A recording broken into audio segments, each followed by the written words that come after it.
야, 옆에 유느님이 계세요. 네. 아. 사실 저게 유퀴즈 맨 마지막에 요새 제일 관심 있는 연구가 무엇입니까? 여쭤봤을 때 한마디 했던 게 사실 저거였거든요. 맞아요. 근데 저 때는 저게 논문이 출판이 안 돼가지고 맞아요. 얘기할 수가 없었는데 지지난주에 출판이 됐습니다. 네, 지지난주에 됐죠. 네, 그래서 그거 지금부터 소개해드리려고 합니다. 인사 시간도 많습니다. 여러분의 시간을 낭비해드릴 느리지만 쿨한 과학 랩미팅입니다. 반갑습니다, 교수님들. 반갑습니다. 반갑습니다. 김재윤 교수님 요 앞에 아, 뭐지? 목성이요. 목성이요. 목성 목성이죠, 커피가 목성. 왔습니다. 아, 또 저희 시그니처로 밀고 있는 이게 커피인데 이렇게 보여야 되는 거 아닌가? 이제 힉스. 나가면은 힉스. 테이크아웃. 아, 너무 좋습니다. 그래서 오늘 김재윤 교수님 많이 달라지셨습니다. 뭐가요? 네, 책도 내시고 네. 아, 최근 네, 그쵸. 그 사이에 또 이제 유퀴즈도 다녀오시고 네. 덕분입니다. 이제 그 사이에 또 새로운 연구를 하셔서 네이처에 냈어요. 자매지죠, 자매지. 네. 자매지 등등 여러 개가. 네, 네이처 네네. 자매지 등등 여러 개. 네네. 오늘 거는 그 네이처 자매 중에 디지털 메디신이라는. 아, 디지털 메디슨. 왜냐면 야. 디지털로 하는 치료니까. 오늘 거, 이 말은 즉슨. 오늘 너무 거 많아서. 말고 그냥 많다. 네. 네. 그래서 오늘 나온 내용은 상당히 많은 분들에게 실질적으로 도움을 줄 수 있는. 네. 사실 우리나라에 말을 안 해서 그렇지 조울증에 걸리신 분들이 되게 많거든요. 생각보다 많아요. 네. 네. 좀 이따 퍼센테이지 나올 텐데. 오늘 조울증이 있으신 분들은 음. 놀라운 이야기를 들으실 수 있어요. 왜냐면은 조울증이 항상 너무나 힘든 게 뭐였냐면은 갑자기 맞아요. 조증이 되고 갑자기 예측 못하게 우울증이 오고 네. 이런 건데 이런 거를 이제 예측해서 미리. 대비할 수 있는 네. 예측해서 대비하다 보면은 조증도 안 오고 우울증도 안 오고 결국에는 치료가 가능한 그런 것들을 단순하게 해석을 해서 수면 패턴을 통해서 그게 가능한 거를 발견을 하셨습니다. 수면에 배 타는 소식 없나요? 그것부터 일단 말씀드리면 놀랍게도 네, 저희가 150명을 모집해야 되는데 맞아요. 1000명이 지원 역시 안될과학의 힘이 그래서 1000분 넘게 지원해 주셔가지고 네네. 앱을 주로 개발하고 있는 우리 송윤민 박사님이 정혜민 박사님. 지금 힘들어요. 와. 지금 그래서 지지난주에 삼성병원 저희 같이 공동 연구하는 분이랑 만나서 어떤 기준으로 그럼 150명을 선발해야 될 것인가를 논의를 마쳤고 네. 네. 그 기준으로 랭킹을 매기고 계십니다. 잠시만 기다려 주세요. 네네 이제 그래서 다음 달 정도면 이제 저희가 연락이 이제 12월 왔으니까 이번 달에 연락이 갈 거고요. 그래서 그 랭킹대로 150분을 먼저 하고 저희가 150 이상을 못하는 이유는 저희 서버가 터질까봐 하고 1차로 한번 한 다음에 1차로 하면 아마 저희 앱이 더 업그레이드 될 것 같거든요. 그 더 업그레이드 된 걸로 이제 남은 또 다른 분들을 이렇게 순서대로 저희가 한번 베타 테스트를 해보려고 하고 있습니다. 네. 그래서 조금만 기다리십시오. 저희가 뭐 회사가 아니고 저랑 학생이랑 둘이 하는 거다 보니까 좀 느려요. 그러니까요. 대단하네요, 정말. 네네. 그래서 오늘도 제가 할 이야기는 제가 제일 좋아하는 키워드인 이제 circadian rhythm, 즉 24시간 주기에 우리 몸속에 있는 리듬에 관한 것이고요. 이제 복습을 좀 해보겠습니다. 사실 네네. 이미 했던 내용인데 한 네. 2, 3분 복습하고 이제 본격적으로 시작할게요. 그래서 저희 몸속에 이제 24시간 주기의 리듬이 있는데 그 중에 가장 저희가 매일 느끼는 게 비슷한 시간에 자고 비슷한 시간에 깨고 이런 24시간 주기의 리듬이 있는데 맞아요. 그게 가능한 이유는 보시면 대충 9시가 되면 이제 멜라토닌이라는 게 분비가 돼서 저희를 이제 졸리게 만드는 네. 것이고 네. 그리고 아침이 되면 이제 저게 딱 정지가 돼서 이제 저희가 이제 깰 수 있게 해주는 거죠. 그래서 저 맨 위에 보시면 멜라토닌이라는 호르몬이 딱 밤에만 저렇게 나와 있잖아요. 그래서 저 멜라토닌이 나올 때 저희가 자야 소위 말하는 깊은 수면을 잘 할 수 있는 거고 네. 네. 그래서 밤에 잤을 때가 딴 시간에 잤을 때보다 좀 더 개운한 게 뭐 그런 걸 때문일 수도 있습니다. 네, 그래서 그거 외에도 뭐 다양한 24시간 주기의 리듬들이 저희 몸속에 이제 존재하는데요. 그래서 아까 보셨던 호르몬도 이렇게 바뀌지만 요새 애플워치나 갤럭시워치 이렇게 차시면 회색 그래프가 여러분들이 어떻게 활동하는지를 이제 표시한 거고 네. 빨간색이 이제 심장에 그 얼마나 빨리 뛰는지 BPM도 요새는 다 트래킹이 되거든요. 맞아요. 근데 보시면 우리의 활동이야 당연히 깨어 있을 때는 움직이는 거고 잘 때는 이제 안 움직이는 거잖아요. 네. 근데 저 빨간색을 보면 심장인데 심장도 보면 약간 24시간 주기의 리듬이 보이죠. 그래서 네. 심장 박동도 사실 서케이디안 리듬이 있습니다. 어. 그래서 여러분들 이제 갤럭시 워치나 애플 워치로 이렇게 심장 박동 이렇게 쭉 며칠 트래킹 해보면 네. 이렇게 예쁜 24시간 주기의 리듬이 러프하게 보일 거예요 아마. 그래서 심장도 24시간 주기의 리듬이 있습니다. 그래요? 네네네네. 그래서 약간 그 뭐랄까 우리의 블러드 프레셔라고 해야 될까? 혈압? 네, 혈압. 또 24시간 주기의 리듬이 있거든요. 오. 그래서 어떤 얘기가 있냐면 우리 이렇게 심장이 마비되는 거, 그 심장 마비가 되는 시간도 하루에 랜덤하게 일어나는 게 아니라 네. 특정 시간에 훨씬 많이 일어나요. 새벽에. 아. 네. 그래서 네네. 그래 자다가 돌아가시는 분들이 분들이 많잖아요. 꽤 많은 이유가 그 시간이 언제냐면 그 혈압이 낮다가 확 이렇게 샤프하게 올라가는 시간이 있거든요. 그 시간대 많이 그런 이벤트들이 발생합니다. 그렇군요. 그래서 그러면 우리 몸이 어떻게 이렇게 24시간 주기에 무언가 변화를 이끌어내는가 생각해보면 특정 시간에 어떤 특정한 일을 해야 되거든요. 그렇죠. 그러려면 이제 시간을 알아야 되는데 그 시계가 진짜로 우리 뇌에 있다는 것이 알려졌고 네. 그게 이제 2017년 노벨 생리의학상 분들의 수상 업적이었죠. 그렇죠. 생체 시계를 발견한 것. 그래서 그럼 시계가 이제 저렇게 생겼거든요. 이게 반짝반짝 하잖아요. 네. 저게 이제 여러분들의 시계인데 저 시계가 보면 이렇게 피리어드란 유전자가 발현됐다가 발현 안 됐다가를 하는데 저 발현됐다 안 됐다가를 이제 오른쪽 그래프로 그려보면 이렇게 어떤 주기가 있고 그렇죠. 그 주기를 딱 보면 하필이면 24시간인 거죠. 네. 그래서 제가 시계 역할을 할 수가 있는 것입니다. 어. 그럼 저 시계가 뇌에 어디 있느냐? 네. 저희 좌신경이랑 우신경이 만나는 딱 그 교차되는 지역에 있거든요. 그래서 시교차 상액이라고 불러요. 좌신경, 우신경이 이렇게 교차되니까 네네. 거기에 있어요. 왜 하필이면 거기 있는가? 음. 눈으로 들어온 빛 정보를 받아들이기 때문에 그렇습니다. 시계가. 오. 그래서 이게 이제 쥐를 가지고 실험을 한 건데 네. 쥐를 케이지에다 집어넣고 12시간 낮을 준 거고 저 밝은 데가 어두운 데는 12시간 이제 밤을 만들어 준 건데 보면 쥐가 안 움직이다가 낮에는 네. 밤 되는 순간 막 움직이기 시작하죠. 네. 왜냐면 쥐는 야행성이니까. 근데 굉장히 규칙적으로 완벽하게 잘 살죠. 네. 우리보다 더 규칙적이죠. 그러네요. 그죠. 해가 지는 순간 우리는 경우에는 해가 뜨는 뜨는 순간. 순간 딱 눈 떠서 활동하는 거예요. 음. 대단하죠. 근데 한 일주일이나 10일 정도 지나서 실험자들이 뭐 했냐 보면 낮밤을 앞으로 6시간 앞으로 밀었어요. 그러니까 해외여행 보낸 거랑 똑같아요. 그랬더니 쥐가 원래는 밤 되면 바로 일어나야 되는데 바로 일어나요? 못 일어나요? 못 일어나요. 못 일어나죠. 보통 원래 일어나던 시간에 일어나잖아요. 근데 점점점 시간이 지날수록 어떻게 되고 있습니까? 시차 적응하네요. 시차 적응을 해가지고 그 시간에 딱 적응이 되죠. 네네. 그래서 저게 하루에 1시간 되는 거예요. 어. 그래서 하루에 1시간 정도 우리의 시계는 내 시계랑 외부 환경이랑 뭔가 미스매치가 되면 1시간씩 움직여요. 그렇기 때문에 우리 생체 시계가 시신경이랑 연결이 되어 있는 거고요. 네. 그래서 요약을 하면 이렇게 생각하시면 돼요. 생체 시계는 이제 시침이 24시간 주기로 매일 이렇게 움직일 수 있도록 만들어 놓은 시계의 본체라고 생각하시면 되고 네네. 그리고 우리 눈으로 들어온 빛 정보는 이 시계를 환경에 잘 안 맞으면 1시간씩 조절할 수 있는 조절 버튼이라고 생각하면 돼요. 그래서 랩장님이 해외에 가시면 안 맞잖아요. 그쵸? 그러면 그 시계 옆에 있는 조절 버튼이 하루에 1시간씩 착착착 돌아가고 있는 거랍니다. 그럼 이제 빛이 어떻게 조절 버튼을 작동하는가? 네. 오늘은 이전보단 조금 난이도가 있는 것들이 몇 개 나옵니다. 이게 이제 페이즈 리스폰스 커브라는 건데 이게 이제 피트 핸드릭이란 분이 이제 발견하신 건데 저분이 약간 생체 시계의 대부 생체 시계 같은 대부 같은 그러니까 거의 약간 시조 네. 그런 분인데 저분이 이제 쥐를 가지고 실험을 했는데 네네. 일단 메뉴에 보면 뭐 LD라고 돼 있고 DD라고 돼 있잖아요. 네. 네. LD는 뭐냐면 라이트를 12시간 그다음에 밤을 12시간 이렇게 매일매일 만들어주는 걸 라이트 다크 사이클이라고 부르거든요. 네. 그렇게 할 때는 처음 며칠은 굉장히 쥐가 밤에만 활동하는 것처럼 규칙적으로 딱딱딱 맞게 살고 있잖아요. 네네. 네. 그렇게 살다가 DD로 바꿔요. DD가 뭐냐면 그러니까 낮이 없어요. 네. 그러니까 동굴에 넣는 거랑 똑같아요. 밤의 도시. 네. 그렇게 했더니 쥐가 어떻게 해요? 매일 조금씩 일찍 일어나는 거 보이죠? 네네. 이렇게 되는 거 보여요. 이걸 이제 프리 러닝이라고 부르는데 네. 자유 약간 낙하처럼 약간 자유롭게 되는 건데 매일 0.3시간씩 일찍 일어나거든요. 쥐는. 왜냐하면 쥐는 생체 시계의 주기가 24가 아니라 23.7이에요.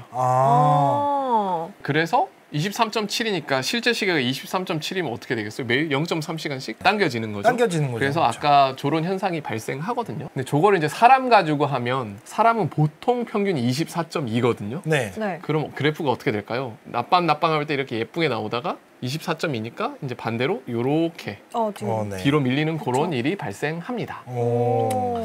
근데 이분이 이제 저거를 관찰한 다음에 굉장히 신기한 실험을 합니다. 저기 빨간색 글씨로 라이트 스티뮬러스라는 게 보이죠? 네. 그러니까 깜깜한 동굴인데 딱 저 한 포인트에 빛을 잠깐 주는 거예요.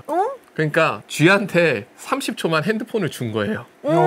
그럼 눈에 빛이 들어가는. 네. 그래서 깜깜한 동굴에 사는 애한테 핸드폰 잠깐 30초 준 거예요. 어. 그럼 저기 네모 박스에 딱 빛을 딱 준 거거든요. 그러면 A에 봤을 때는 변화가 있어 없어요? 그냥 늘 살던 대로 살죠. 네. 아무런 변화가 없어요. 근데 똑같은 실험을 빛 주는 시간을 조금 뒤로 밀어서 해봤어요. 그랬더니 다음날 어떻게 돼요? 일어나는 시간이 뒤로 좀 밀려 있는 거 보이십니까? 아, 그러니까 일어나는 시간에 맞춰서 빛을 주기 시작한 거네요, B는. 그렇죠. 자료를 다시 보시면 A는 일어나기 좀 전에 줬잖아요. 네. 네. 그러니까 자고 있을 때. 자고 있을 때 줬을 때는 사실 자고 있을 때 줬으니까 별로 변화가 없어요. 그리고 사실 G는 자고 있을 때가 언제냐면 보통은 낮이잖아요. 네. 네. 그러니까 낮일 때는 빛을 주는 게 별로 의미가 놀라운 거예요? 안 놀라운 거예요? 당연한 일이니까 네. 뭐 별거 아니야 이러면서 그래서 저기를 데드존이라고 부르거든요. 네. 저 데드존을 뭐냐면 페이즈가 변화가 없는 거예요. 저 네네. 때는. 낮일 때 빛을 줄 때는 변화가 없다. 근데 딱 잠잘 때쯤이니까 이제 해가 딱 지기 시작할 때쯤에 빛을 주니까 어떻게 됩니까? 뒤로 밀려요. 밀리죠. 밀려요. 그래서 네. 저거를 페이즈 딜레이라고 부릅니다. 아. 그러니까 시계를 뒤로 밀린 거예요. 버튼을. 그러니까 지금 B 같은 경우는 여름에 원래 그 서머타임 하다가 서머타임이 돌아가는 시간이야. 원래대로 돌아간 거야. 약간 그런 거죠. 네네. 네. 그리고 좀 더 신기한 건 이제 해 지는 시간보다 조금 더 늦게, 그러니까 약간 이제 늦은 밤, 네. 늦은 밤에 줬더니 어떻게 돼요? 밀리는 쫙 게 밀리네요. 확 더 밀렸죠. 밀리네요. 그래서 그게 C에 해당하는 건데 C 보면 페이즈 딜레이가 굉장히 깊죠. 네. 근데 더 재밌는 건 D예요. D는 완전 새벽. 네. 새벽을 줬더니 이제 시계가 어떻게 돼요? 얘네 이제 자러 갈 때, 자러 갈 때 빛을 비춰준 거죠. 줬더니 시계가 앞으로 땡겨져요. 맞아요. 땡겨져요. 그런 건 저건 어드밴스예요. 그러니까 왜냐면은 얘네는 해가 뜨면 자러 가야 되는데 해를 미리 뜨게 한 거야. 맞아요. 그러니까 빨리 자러 가는 거죠. 그렇지, 그렇지. 아.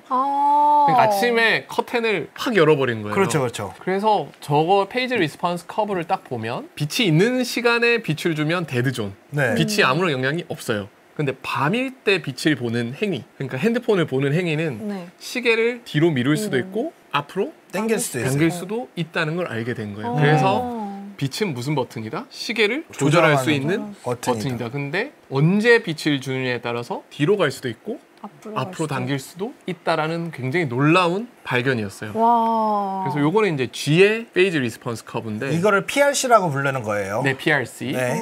근데 요거의 사람 버전도 이제 훗날 이제 사실 이걸 사람으로 하는 실험 굉장히 잔인해요. 잔인하죠. 네. 사람을 깜깜한데 그쵸. 지금은 못해요. 그쵸, 그쵸. 근데 옛날에는 가능했어요. 그래서 그 실험 결과인데 이제 이게 하버드 그룹에서 한 건데 제가 알기로 하버드 학부생들 방학 때 데리고 했다는 소문이 있는데 하긴 했어요. 네. 지금 누가 어떻게 했는지 근데 모르지만 돈을 많이 줬을 거예요. 네. 요게 이제 사람의 PRC이거든요. 네. 근데 보시면 아까랑 거의 비슷해요. 약간 요게 좀 X축이 아까랑 좀 다른데 대충 낮 12시부터 뭐 저녁 6시 사이에 빛이 주면 약간 플랫 하잖아요. 그러니까 네. 데드존이 있는 거고. 그러니까 네. 빛이 있을 때 빛을 주면 안 되는 거고 저녁 8시쯤 주면 이제 해 진 이후니까 그때는 딜레이를 시키고 네.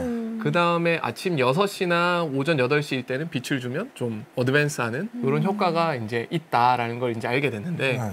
지금부터 우리 삶을 한번 투영을 해보겠습니다. 네. 저 PRC의 자 랩장님, 자 우리가 보통 사람, 보통 이제 회사를 다니는 사람이 언제 빛을 보는가? 대충 보면 아침 7시부터 TV까지 포함하면 대충 11시까지 빛을 본다라고 해볼게요. 네, 저 보통- 노란색은 빛입니다. 그렇죠. 빛이 우리 눈으로 들어오는 시간. 그럼 저 빛이 들어오는 시간에 약간 오른쪽은 생체 시계를 어드밴스 시키고 있죠. 오른쪽에 빛이 있는 거 가운데를 중심으로 오른쪽에 노란색이 있는 거는 생체 시계를 당기는 거예요. 그렇죠. 당기고 있는데 또 밤에 빛을 본 거는 생체 시계를 뒤로 미루잖아요. 네. 그럼 앞으로 당기는 거랑 뒤로 당기는 그 정도가 어때요? 거의 비슷비슷해요. 비슷비슷하죠. 네. 그러니까 24를 앞으로 당기는 거랑 뒤로 당기는 거랑 플러스 마이너스 하니까 일정한 거죠. 거의 비슷해요. 그래서 원래 살던 대로 매일 살 수 있는 거예요. 네. 그러니까 시차 없이. 네. 자, 저건 이제 월화수목 금의 직장인이죠. 네. 자, 오른쪽이 이제 토요일이라고 해볼까요? 그러니까 토요일을 주말. 주말이 주말. 되면 어. 갑자기 이제 밤에 영화를 보기 시작합니다. 네, 네. 그렇죠. 그리고 늦잠을 잡니다. 아, 그렇죠. 그러면 아침 대충 11시에 일어나서 네. 네. 새벽 3시까지 사는 삶을 주말에 합니다. 그렇죠. 그러면 빛 보는 시간이 오른쪽처럼 바뀌잖아요. 맞아요. 네. 그러면 저 때 어드밴스랑 딜레이의 크기를 한번 보실래요? 오른쪽으로는 어드밴스하고 왼쪽은 딜레이라고 그랬으니까 전체적으로 딜레이로 밀리겠네요. 네. 그쵸. 어드밴스는 거의 없어졌죠. 네. 네. 딜레이 쪽은 엄청 길어졌어요. 그럼 시계가 어떻게 됩니까? 평소보다 밀어져요. 뒤로 밀어졌어요. 그렇죠. 그럼 주말 동안 우리 시계가 뒤로 밀려나는 거죠. 밀려갑니다. 근데 그런 상태에서 이제 월요일날 이제 출근을 하려면 정상적으로 해야 돼요. 되겠어요? 안 되겠어요? 힘들죠, 월요병. 네. 그러니까 우리 몸이 나만 알 수가 없는 없는 거죠. 거죠. 네. 그래서 그냥 늘 그 관성이 있어서 힘들다는 것뿐만 아니라 사실 맞아요. 우리 시계 자체가 아예 변화가 돼버려가지고 그렇죠, 그렇죠. 그러니까 조절 버튼을 스스로 돌린 거예요. 조절 버튼이 망가져가는 것 같아요. 그렇죠. 자, 랩장님 저 PRC 잘 간직했다가 그러지 마. 저는 근데 진짜로 일주일에 언제 잘지를 예측할 수도 없고 이제는 그 심지어 어느 샀잖아. 샀죠. 그래서 살기 위해서 산 아니야, 거구나. 아니야, 이것도 산 게 아니라 너 진짜 그러다 골병 나겠다 하면 선물 받은 거야. 야, 좋다. 정말. 그래서 이게 밥 먹는 것도 애매하고 네. 그래서 제가 처음 이 방송을 나왔을 때는 랩장님이 수학을 사랑하게 만드는 게 목표였는데 지금은 오래 살게 하는 게 목표예요. 오래 살고 싶습니다. 네네네네. 근데 아까 멜라토닌 질문하셨잖아요. 네네. 사실 멜라토닌도 PRC가 있어요. 오. 대시를 라인을 보면 어떤 시간에는 멜라토닌이 뒤로 미룰 때도 있고 네. 어떤 시간은 앞당길 때도 있잖아요. 근데 앞당기는 시간을 보면 대충 오후 4시랑 밤 12시 사이잖아요. 네네네. 그러니까 저 때 먹어야 시계가 앞으로 당겨지면서 잠이 더 일찍 오는 아, 거예요. 이때 먹으면 아침에 먹는 거는 오히려 멜라토닌이 뒤로 미루는 효과가 그래서 그날 밤에 요쪽까지. 잠을 더 늦게 잘 수도 있어요. 그래서 오후에 멜라토닌을 먹는 거는 오후에 너무 쉬고 싶어서 나는 멜라토닌 하나 먹고 잠을 자야지. 그러면 오히려 잠을 못 자는 거야. 이제 문제는 이제 이건 거예요. 저런 것들이 잘 알려져 있는데 네. 현실에 적용하기가 어려운 게 뭐냐면 규칙적으로 잘 사는 사람들은 저 공식을 쓰면 돼요. 근데 본인들의 삶을 돌이켜보면 내 시계가 과연 저 정상적인 사람들의 시계랑 똑같은 페이지일까? 그러니까 저희처럼 그냥 일이 많은 사람일 수도 있고 어쩔 수 없이 예를 들어 경찰이라든지 간호사라든지 교대 근무하시는 분들 소방서에 계시는 분들이라든지 어쩔 수 없이 이 시간에 깨어 있어야 되는 분들도 있잖아요. 우리 사회를 위해서. 네. 그런 분들한테는 이거를 그대로 적용하기가 힘든 거죠. 그렇죠. 당연 사실 맞아요. 보통 사람들도 주말에 되면 어떻게 된다 그랬어요? 주말 되면 이상한 행동을 하면 조절 버튼이 돌아간다 그랬잖아요. 그렇죠, 그럼 그렇죠. 그 시계가 보통 시계랑 시간대랑 밀리는 거죠. 밀렸잖아요. 그럼 그 상황에서 저 공식을 그대로 쓰면 안 되는 거죠. 오히려 안 되는 거죠. 왜냐면 전 진짜 아침이 훨씬 더 피곤하거든요. 그런데 한계가 있으면 이제 우리는 뭐를 쓰면은 그 한계를 극복할 수 있죠? 약을 쓰면요. 아니요. 시간을 모를 때 시간을 저는 뭐- 뭘 하는 사람이죠? 수학. 모든 매직 키워드는 수학을 하면 수학이죠. 네. 그래서 지금부터 수학을 이용하면 이 한계를 어떻게 극복할 수 있는지 알려드릴게요. 데니엘 포저라는 분이 제 지도 교수님의 박사. 근데 저분이 1999년에 포저 에롤 돼 있잖아요. 네. 저 때가 저분이 학부생일 때입니다. 하버드 대학교 학부생이었는데 크로나우라는 굉장히 이제 노 교수님이랑 네. 네. 저 수리 모델을 학부생 때 논문을 씁니다. 대단하다고 일단 느꼈고요. 네. 저 논문이 굉장히 이제 유명한 논문입니다. 저희 분야에서. 네. 저게 뭐냐면 저 수식을 오늘 뭔지는 설명 안 할 겁니다. 뭔지는 안 할 텐데 우리 눈으로 들어온 빛이 아까 PRC라는 게 있었잖아요. 네. 근데 그 그래프. PRC라는 그런 기본 원리를 통해서 생체 시계가 어떻게 변화할지 예측해 줄 수 있는 그런 시기예요. 시계예요. 그래서 저희 지도 교수님이 개발해서 이제 포저 모델이라고 부르는 건데 네. 저 포저 모델을 저희가 이제 좀 업그레이드를 해가지고 저 노란색 그래프예요. 네. 24시간 주기의 리듬이 보이죠. 네. 근데 24시간 주기의 리듬이 그냥 일정한 것이 아니라 매일매일 조금씩 모양이- 그 진포 모양이 막 바뀌는 네. 게 보이죠. 네네. 네. 특히 어떤 가운데 날을 보시면 이게 이제 간호사분 거를 분석한 거거든요. 아, 가운데 날 그렇군요. 보면 밤에 자야 되는데 막 움직이고 있죠. 네. 못 자. 교대 근무 하신 네. 거예요. 그랬더니 생체 시계가 그 다음 날 약해지고 뒤로 밀렸어요. 밀렸어요. 네. 그러니까 아까 밤에 빛을 많이 보면 조절 버튼이 어떻게 된다고? 뒤로 밀린다 그랬잖아요. 네. 그런 것들이 오른쪽처럼 되는 거예요. 그래서 이 그림이 뭘 알려주는 거냐면 아까 랩장님이든 항성님이든 불규칙적으로 살다 보니까 시계가 매일매일 바뀔 거라고 그렇죠, 했잖아요. 그렇죠. 근데 그걸 모르기 때문에 여러 가지 좋은 것들을 써먹을 수가 없는데 저 노란색 그래프를 딱 그려주는 순간 이제 랩장님의 현재 몸의 시계도 저희가 예측을 할 수가 있는 할 거죠. 수 있는 거예요. 아. 그러면 멜라토닌은 언제 드세요? 뭐 이런 것들을 할 수 예측할 있게 수가 되는 있는 거죠. 거죠. 아. 그래서 저희 연구실이 사실 핵심적으로 개발하고 있는 기술 중에 하나가 불규칙적으로 사는 사람들의 시계도 정확하게 예측하는 기술을 계속 개발하고 있는 그렇죠. 거예요. 네. 와, 너무 좋아요. 네네. 그래서 교대 근무자분들. 그래서 지금 거의 플러스 마이너스 1시간 이내로는 이제 저희가 예측할 수 있어요. 아무리 불규칙적인 분들도. 프레벨라톤이 끼워서 감사합니다. 나쁘지 않은데? 나쁘진 않은 아이디어네요. 근데 우리나라에서 멜라토닌 못 팔아요. 근데 실제로 지금 저희가 정말 좋은 질문이 지난주에 제가 아시다시피 저희 연구실 워크샵 갔다 왔잖아요. 그렇죠. 전주로. 거기 이제 수많은 의대 교수님들이 오셨어요. 같이 공동 연구하시는 그것도 분들이. 대단해요. 네.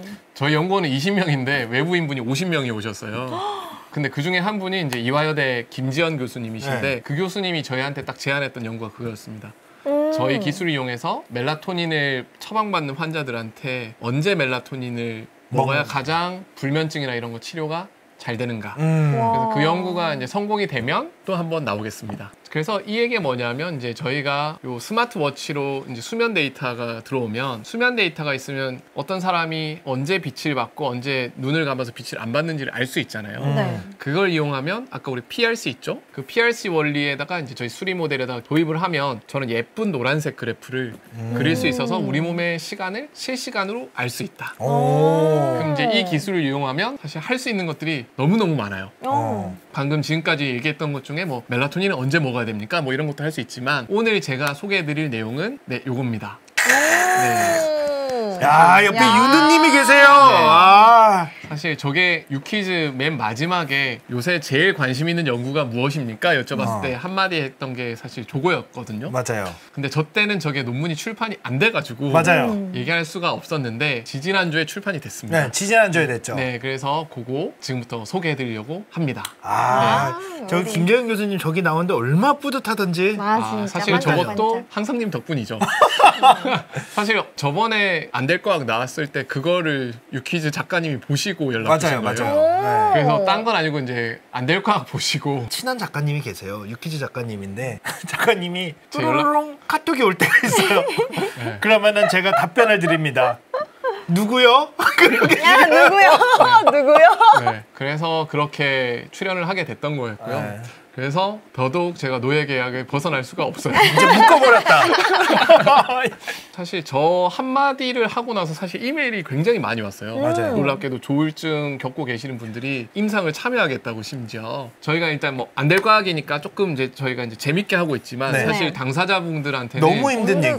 너무 힘든 일이고 사실 생각보다 정말 많습니다. 맞아요. 그리고 본인이 모르는 분들도 되게 많고 모르는 경우가 진짜 정말 많을 것 많아요. 같아요. 그래서 그거에 대해서 이제 오늘 얘기를 할 거고요. 네, 이게 되게 중요한 건데 지금부터는 사실 어떻게 보면 거의 최초 연구예요. 네. 음. 아직 그러다 전 보니- 세계에서도 정확하게 나온 적이 없어요. 없어요. 거의 최초 연구들이기 때문에. 네. 근데 의학 연구는 특성상 예를 들어 수학 연구는 한 번 풀면 끝이에요. 네. 정답입니다. 근데 의학 연구는 사실 저희가 다루는 환자들을 대상으로 한 연구니까 그 연구 특성상 다른 환자들을 대상으로 했을 땐 결과가 바뀔 수도 있습니다. 그쵸, 그쵸. 그렇기 때문에 좀 진지하게는 받아들이시되 대신 이게 100% 맞지는 않는 겁니다. 그러니까 더 검증이 이제 앞으로 필요한 연구이기 때문에 좀 그런 걸 마음에 두시고 꼭 보시라. 네. 그래서 이게 저희는 이제 1차 검증이 끝난 건데 원래 의학 연구라는 건 사실 2차, 3차, 4차, 5차 검증을 해야 되는 거죠. 저희가 수면 앱도 사실은 진작에 나왔지만 릴리스 안 하는 이유는 지금 2차, 3차, 4차 검증을 하는 거고요. 하고 그래서, 있죠. 네, 그래서 조금 더 기다리시면 이제 공고해질 텐데 그래도 빨리 이걸 알려드리는 게 도움을 받을 수 있는 분이 있을 것 같아서 오늘 갖고 나온 겁니다. 네, 좋습니다. 네, 그래서 현대 사회에 들어서 많은 질병들이 생겨나고 있지만 수면 장애가 굉장히 급격하게 늘어나고 있고 오른쪽은 이제 소위 말하는 이제 기분 장애거든요. 조울증, 우울증 같은 어떻게 되고 있죠? 그래프가 증가하고 있어요. 엄청나게 올라가요. 증가하고 있어요.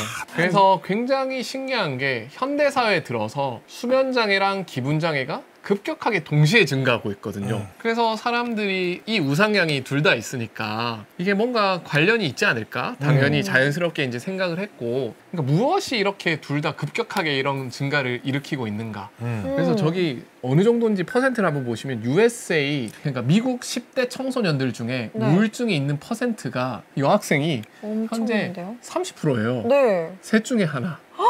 그러니까 이게 옛날에는 굉장히 좁은 질병이라고 했는데 굉장히 높고 그 다음에 더 놀라운 거는 그 옆에를 보시면 증가 속도가 10년 동안 145% 증가. 제가 말씀드릴게요. 저기 2010년 이후에 왜 저렇게 증가한지 아세요? 2009년에 스마트폰이 나왔거든요. 맞아. 그럴 수 그러네. 있어요. 네. 그래서 2010년부터 급격하게 안 좋은 것들이 증가하는 것들이 되게 많아요. 2010년대부터는 이제 스마트폰이란 게 나와서 저게 확 증가했지만 사실 그 전도 굉장히 높아요. 네. 그러니까 그게 왜 그러냐면 과거에는 저희가 저렇게 살았어요. 그쵸. 그래서 거기에 맞춰서 저희의 생체 리듬이 아주 예쁘게 돌아갔어요. 해가 지면 자고 해가 뜨면 깨고 아까 쥐 있죠. 네. 쥐 보니까 완벽하게 잘 살죠. 네. 쥐는 스마트폰이 없기 때문에 그렇게 잘 살았는데 우리도 그렇게 살았던 시절이 있어요. 있죠. 불과 조선 시대에도 그렇게 살았을 거예요. 야, 그쵸. 잘못한 사람들 많아. 에디슨부터 해가지고 스티브 잡스 세상을 바꾼 사람들은 다 잘못했어 지금. 그렇죠. 그래서 그 다음 슬라이드가 이제 에디슨이 잘못한 건데 네. 전기와 전구의 발명이 소위 말하는 24시간 사회를 만든 거거든요. 그렇죠.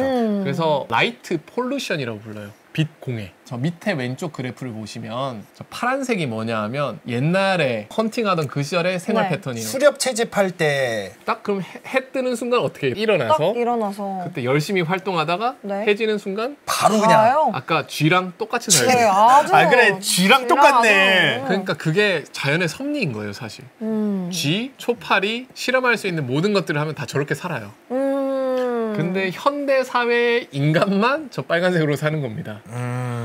저 빨간색 보십시오. 여름에 햇빛이 있을 때 활동을 하긴 하지만 굉장히 활동률이 적고 적어요. 그리고 밤 되면 거의 비슷하고 비슷하네요. 그러니까요. 정말 비슷하네요. 그리고 심지어 이제 고투베다 할 때도 이제는 옛날엔 그래도 책을 보거나 이렇게 했을 텐데 이렇게 이제는 이거 하잖아요. 다 이거를 이거 하잖아요. 하고 있으니 그쵸, 그쵸. 그래서 정말 밤에는 사실 진짜 좋은 습관이 책 보는 습관이에요. 아. 자기 전에 스마트폰 대신에 책을 보는 습관이 사실 뭔가 정신적으로도 좋지만 생체 시계 입장에서도 굉장히 건전한 습관입니다. 그래서 우리는 하여튼 저렇게 빨간색으로 살기 때문에 사실 모든 수많은 질병들이 생기기 시작하는 거고 네. 그 중에 하나가 당연히 수면 질환과 기분 장애가 아닐까 그렇죠. 라고 이제 그냥 생각을 해왔습니다. 네. 왜 생각이라고 얘기하냐 하면 기존에 정말 생체 시계의 이런 조절 버튼이 막 불규칙하게 움직이는 거랑 네. 수면이 망가지는 거랑 네. 기분 장애가 생기는 것들 사이에는 굉장히 강력한 상관관계가 있다는 건 논문이 수백 편이 있습니다. 그러니까 생체 시계가 고장나면 기분 장애도 생기고 수면 불규칙성도 생긴다는 상관관계는 있어요. 네. 그러니까 우리 세 명이 증가할 땐 같이 증가하고 떨어질 땐 같이 감소하는 그런 상관관계가 있어요. 있어요. 그런데 뭐가 문제냐면 인과관계는 안 알려져 있어요. 인과관계는 뭐냐면 같이 증가하는 거나 같이 감소하는데 셋 중에 누가 리더냐. 아, 그러네. 그래서 인과관계가 안 밝혀져 있어요. 그래서 제가 이제 수학자다 보니까 그러니까 수면을 주로 다루는 수면학회도 가고 생체 시계를 주로 다루는 생체 시계 학회도 가고 우울증 학회도 가거든요. 네. 기분장애 학회도 가는데 가면 똑같은 상관관계 데이터를 가지고 발표하시는 분들의 뉘앙스가 좀 달라요. 맞아요. 어떻게 하냐면 수면학회를 가면 네. 수면이 망가지면 우울증 조울증이 온다라고 하고 우울증 조울증 학회를 가면 기분 장애가 생기면 수면이 망가진다 그래요. 그리고 거기 생체 시계를 학회를 가면 생체 시계가 망가지면 우울증 조울증이 온다고. 그래요? 그러니까 원인을 다 다 자기라고 생각하는 거예요. 어. 그래서 핵심은 뭐냐면 뭔가가 발생하는 그 화살표 방향이 어느 방향인지를 모르는 거예요. 모르는 거예요. 그래서 이게 이제 2024년 최근 논문이잖아요. 네. 네. 저 최근 논문에도 어떻게 딱 설명이 돼 있냐 하면 수면 각성 주기의 불규칙성과 기분 장애 사이에서 어느 것이 원인이고 결과인지에 대한 근본적인 의문이 아직도 제기되어 왔다. 그러니까 제가 아까 최신 연구라고 하는 얘기는 사실 2024년 논문 올해잖아요. 그 논문에도 여전히 모른다라고 그러니까요. 하는. 네네네. 근데 잠을 진짜 잘 자잖아요? 그럼 기분이 그럼 좋아지죠. 기분이 좋아질 수밖에 없긴 해. 그치. 그러니까 잠하고 근데 기분하고 또 반대로 기분이 안 좋으면 잠이 어떻게 돼요? 잠이 좀 잘 안 오거든요. 그러니까 이게 애매하다니까요. 어. 이게. 그러면 제가 인과관계랑 상관관계를 한 번 더 짚고 이제 본격적으로 해볼게요. 네. 인사할 시간도 많습니다. 여러분의 시간을 낭비해드릴 느리지만 쿨한 과학. 랩미팅이었습니다. 감사합니다, 교수님들. 감사합니다. 감사합니다.